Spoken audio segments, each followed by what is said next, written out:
আসসালামু আলাইকুম। Test with Shirin channel থেকে সবাইকে স্বাগত জানাচ্ছি। আজকের এপিসোডে থাকছে ঝটপট রুটি সবজি নাস্তা। স্বাস্থ্যসম্মত ঝটপট নাস্তা, আশা করি আপনাদের পছন্দ হবে। চলুন তাহলে শুরু করি। একটা বোল নিয়ে তার মধ্যে নিচ্ছি চালের গুঁড়া 1 কাপ, বাজারে চালের গুঁড়া, হাফ কাপ চিকন সুজি,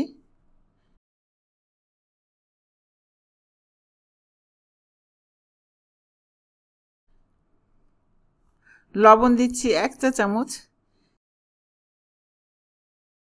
এখন দিচ্ছি 1/4 কাপ পেঁয়াজ কুচি, 3টা কাঁচামরিচ কুচি,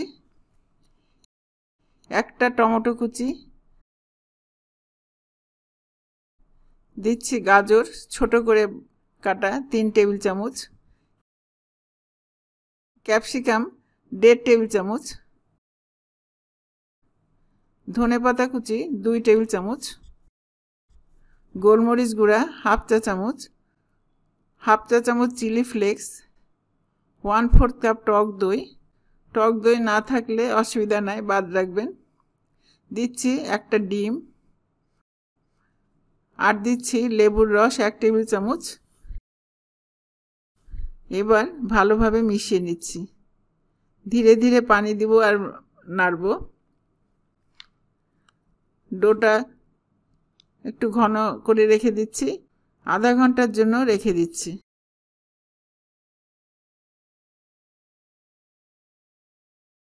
আধা ঘন্টা পর ফিরে আসছি। হাফ চা চামচ দিচ্ছি ইনো। এটার পরিবর্তে আপনারা 1/4 চা চামচ খাবার সোডা দিতে পারেন। আবার ভালোভাবে মিশিয়ে নিচ্ছি। ফ্রাই প্যানটা গরম করে নিচ্ছি। গরম হলে তেল ব্রাশ করে দিচ্ছি।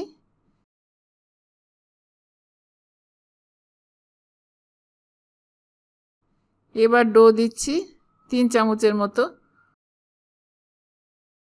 এটা আপনারা আপনাদের পছন্দ মতো আপনারা দিবেন।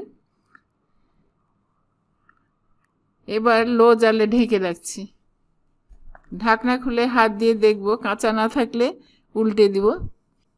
এবার চারদিক থেকে তেল দিচ্ছি 2 চা চামচ, উল্টে দিচ্ছি, দিয়ে আবার কিছুক্ষণ রাখছি। প্লেটে উঠিয়ে নিলাম। সবজি রুটি ভেজে নিলাম। এখানে থাই চিলি সস বা গ্রিন চিলি সস দিয়ে পরিবেশন করতে পারেন, অথবা আপনি মাংসের সাথেও করতে পারেন। দেখেন কতটাই আকর্ষণীয় হয়েছে। এবার একটা রুটি ছিঁড়ে দেখাচ্ছি। দেখেন কতটাই নরম তুলতুলে হয়েছে। এইভাবে ঘরে থাকা মুরগির মাংস দিয়েও পরিবেশন করতে পারেন। আজকে আমি মুরগির মাংস দিয়ে পরিবেশন করছি। আশা করি মাঝে মধ্যে এই রুটি ঝটপট তৈরি করে নিতে পারেন। আপনারা ভালো থাকেন, আমাদের জন্য দোয়া করবেন। আল্লাহ হাফেজ।